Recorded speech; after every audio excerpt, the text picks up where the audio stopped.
été voir Undertone au cinéma aujourd'hui et il faut qu'on en parle.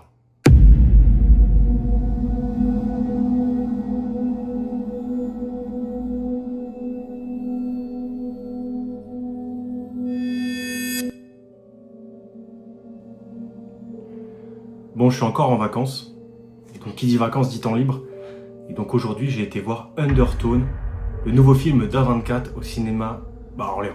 Et il faut que je vous dise ce que j'en pense parce que c'est un film assez spécial, c'est un film d'horreur à huis clos. Donc on suit une jeune femme qui s'appelle Evie dans sa maison et elle s'occupe de sa mère qui est mourante. Et en même temps, elle tient donc un podcast dédié à l'horreur en fait, avec un copain à elle qui s'appelle Justin et qu'on ne verra pas durant tout le film. Alors attention, spoiler, normalement je spoil pas le film, c'est-à-dire qu'on va pas voir d'image du film, si ce n'est des affiches ou des extraits de la bande-annonce. Mais certains éléments dont je vais parler peuvent spoiler, ou en tout cas, selon où vous placez le curseur du spoil, peuvent vous déranger. Donc il y aura un indicateur de spoiler direct pour la vidéo, comme ça on est sûr que vous serez, si vous avez envie de le voir, en tout cas pas gêné par mes propos. Donc voilà, on la suit dans la rédaction de son podcast et dans l'enregistrement de son podcast au quotidien chez sa mère dont elle s'occupe. Donc on va pas parler pendant des heures de l'histoire puisque ce n'est pas le sujet de la vidéo, le sujet c'est d'analyser mon ressenti et aussi peut-être plus cinématographiquement ce que vaut ce film, en tout cas avec ce que j'ai pu en ressentir.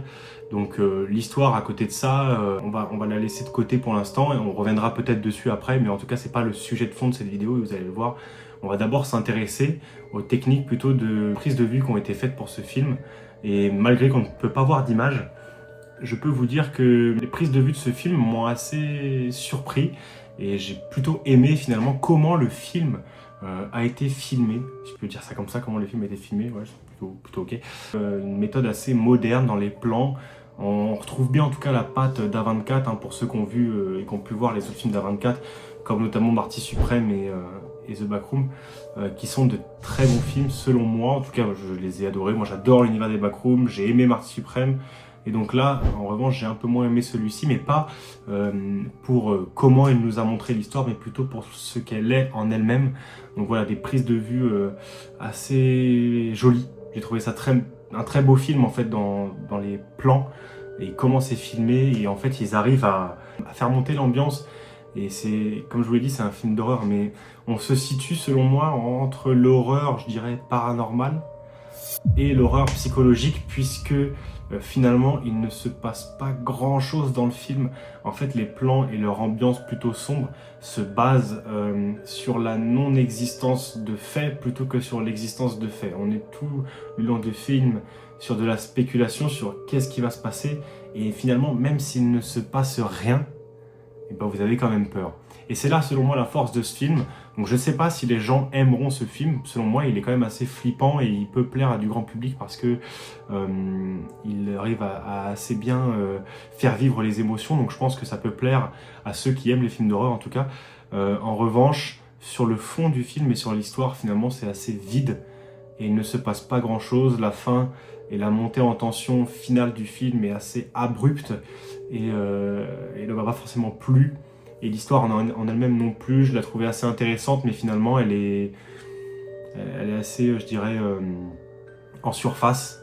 Et mis à part cette ambiance qui est bien instaurée, encore une fois, je le répète, bien instaurée, bien mise en avant, bien filmée, finalement on manque de scénario et on manque peut-être d'action ou de faits réels. Voilà.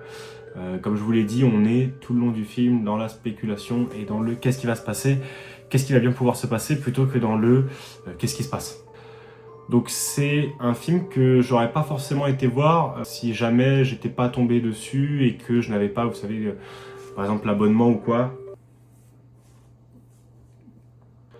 Voilà, il n'y a pas eu forcément de communication dessus, sur lesquelles je suis tombé, que ce soit sur les réseaux sociaux ou sur d'autres plateformes. En revanche, quand j'ai vu l'affiche, ça m'a vraiment donné envie avec le plot du film. C'était vraiment intéressant. Vous savez quoi d'ailleurs, je vais vous le lire. Attendez, bougez pas.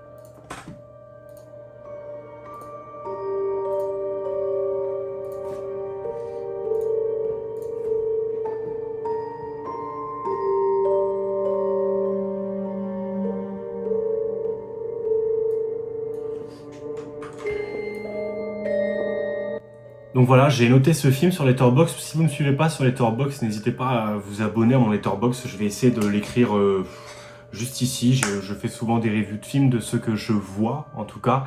J'en ai rattrapé pas mal, j'étais en manque de classiques.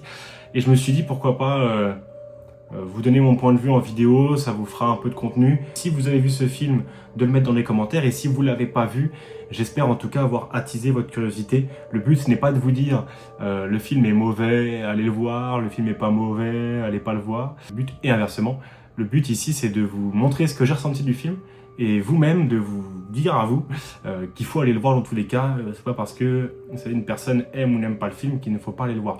Par ailleurs, je ferai peut-être une review d'un autre film que j'ai vu qui s'appelle La fin d'Oak Street, que j'ai été voir avec madame. On fera peut-être une review en duo. Ça vous fera une vidéo avec un guest. Et il faut qu'on vous parle de ce film que nous avons vraiment pas aimé. Donc en tout cas, voilà. Donc les faits de jeu font que aujourd'hui, je vous fais cette vidéo seule et je vous fais la review de ce film que j'ai vu après La fin d'Oak Street, donc ce jour, parce que je trouvais bien aussi de faire la review le jour même. Là, le temps que je rentre, donc j'ai vu le film, il s'est terminé il y a, vous voyez, les 16h40 au moment où je tourne cette vidéo. Donc je l'ai fini il y a un peu plus d'une heure. Donc je trouve que pour avoir du recul de la vidéo, c'est peut-être pas le meilleur moment, mais en tout cas, pour se rappeler au mieux de son ressenti et de ses émotions, là, c'est le meilleur moment, c'est sûr. Vidéo courte pour vous parler de ce film que j'ai vu, sans rentrer dans le détail de l'histoire, sans vous spoiler trop. Normalement, je ne l'ai pas trop fait. Après, on peut s'en douter, au vu de mes émotions, on peut se douter donc de la fin, on peut se douter, etc. Quoique, finalement, la fin laisse un peu une libre interprétation, donc allez voir ce film. Si vous avez vu ma vidéo avant de le voir, vous n'avez rien de gâché. Foncez au cinéma, achetez vos places, achetez les abonnements, faites vivre le cinéma, qu'on puisse voir toujours des beaux films dans nos salles. Il y a plein d'autres projets qui viennent, il y a un MBDA Talk #2 que j'aimerais faire, mais j'en ai pas encore parlé aux invités. Donc voilà, il y a d'autres vidéos aussi qui vont sortir. J'ai une nouvelle série de vidéos qui va sortir sur un petit projet perso que j'ai qui va être super intéressant et qui sera un petit peu dans le même thème plus ou moins. En tout cas, c'est tout pour cette vidéo les amis sur Undertone. J'espère que ça vous a plu. Dites-moi si ce format vous plaît, dites-moi si vous aimeriez que les vidéos soient plus longues. Le format est court exprès, le développement est succinct exprès pour éviter de vous faire des grosses vidéos.